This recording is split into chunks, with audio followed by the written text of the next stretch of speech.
surgery's got this sort of negative connotation, right? It's very painful, you're gonna be laid up, you're gonna be on opioids, you can't move around very well, but that's not what we're about.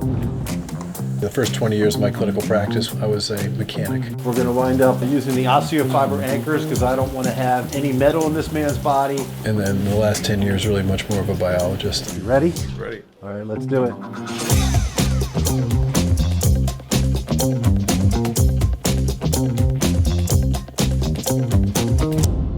We do everything in the entire spectrum of the disease process. We start nutritional support in advance of the surgery. We do regional blocks at the time of the surgery that last up to 3 days, so that patients, by the time the worst of their pain wears off, most of our patients are requiring no opioids. We do the surgical intervention using all of the biologic tools that we have, the OSSIOfiber anchors and the collagen implants that we use.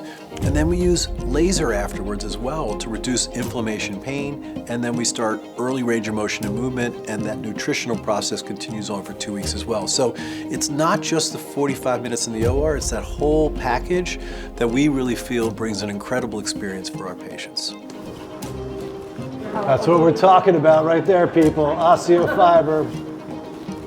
I think that there's clearly the process of creating a biologic healing event that occurs that really does make a difference. So I think the implants that we're using do contribute to the process of reducing pain in the post-operative window as well.